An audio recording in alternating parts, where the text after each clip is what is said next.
Just a really feel-good playlist by the King, and he took us on a bit of a journey about his meetings with all of the various artists.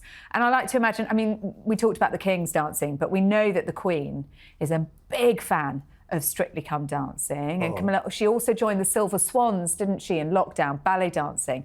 So I wonder if, you know, when these tracks come on at home, at Clarence House or at Highgrove or wherever they may be, whether they get up and have a little dance together. I danced with Camilla once. And when we finished, she said, "Oh, we should go on Strictly, Arthur." She said, "But don't tell the King." You know, the curse of Strictly, Arthur. Yeah, the curse of Strictly, yeah. What a story that was. I mean, no, she's great. You're right, she's a great dancer, and she knows every. I mean, I've seen her do the cha-cha-cha and all this. But no, when the music starts, the King. I mean, this Indian rain dance, I can't believe it. He went to this village in India where one of his charities had supported them, and they built a dam, and they collected enough water for 2 years. They didn't need to worry for 2 years of any drought. And they started this rain dance, and he got an umbrella and he started dancing with them. And I mean, it was fantastic. And you know, nothing endears people to people when they join in, do something together, you know. And it's just absolutely amazing. So, no, I mean, Matt, what did you think of it?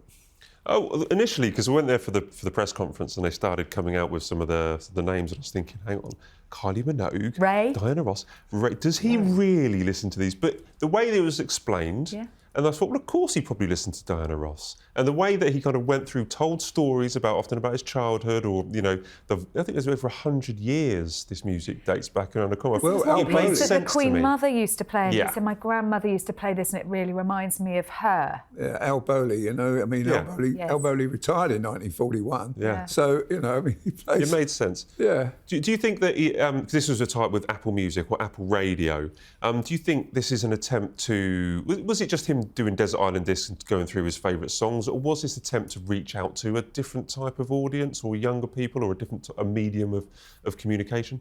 Yeah, I think it probably was, and I think it was quite effective in doing so, because we get to see a different side to the King, and we get to see a perhaps more unexpected side. And yes, of course, some of those artists have got tie-ups with Apple, and it's very good for them to be on it. A lot of the artists that he chose have also worked with him on charitable endeavours like the King's Trust, formerly the Prince's Trust. Our understanding is, Matt, isn't it, that he was given a long list of tracks, and then he listened to them all, went through them and selected his personal favourites, and then the anecdotes that around why those artists mattered to him. So it's a bit of Desert Island Discs, it's a bit of reminiscence from the King, but it's also a very effective way of reaching a different kind of audience.